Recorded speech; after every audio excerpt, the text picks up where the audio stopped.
धन्य धन्य मेरे सतगुरु पूरन गुरु महताब।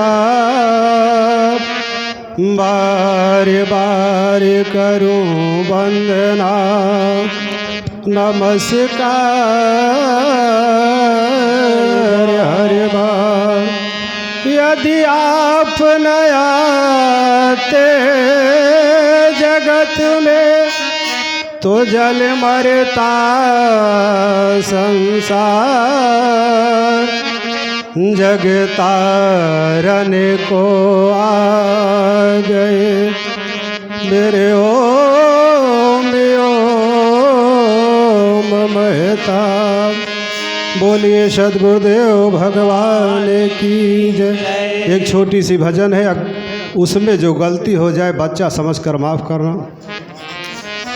के तोहरा संग जाई भंवरवा,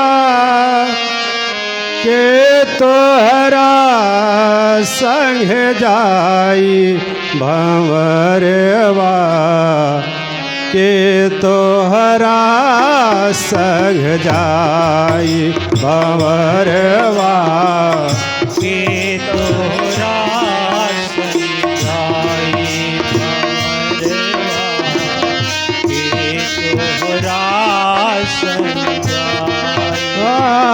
के तोहरा संग जाई भंवरवा, के तोहरा संग जाई भंवरवा, के तोहरा संग जाई तोहरा संग जाई, के तोहरा संग जाई भंवरवा, के तोहरा संग जाई भंवरवा, के तोहरा आवत देरिया बड़ा सुख होला, द्वारे बजे सहनाई। आवत बेरिया बड़ा सुख होला, द्वारे पे बजे सहनाई।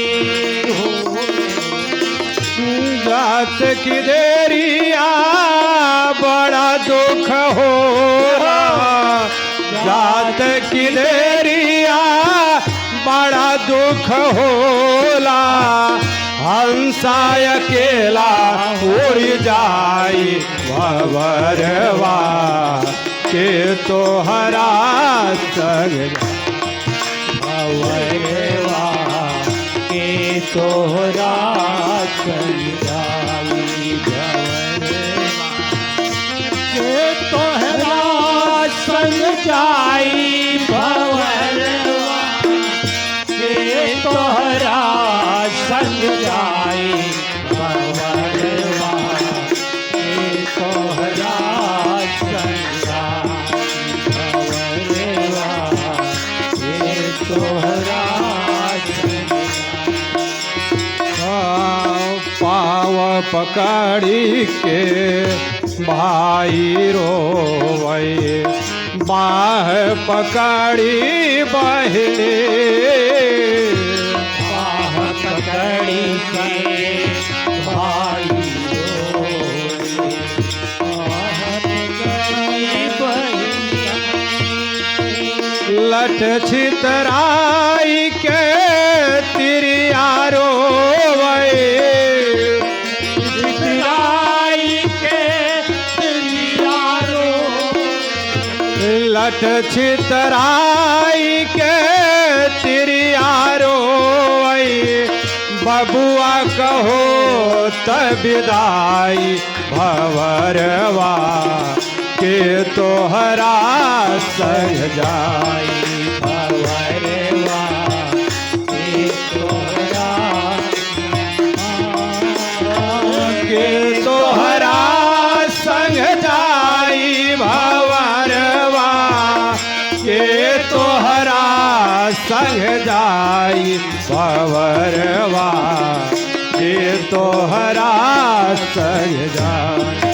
भवरवा ये तोहरा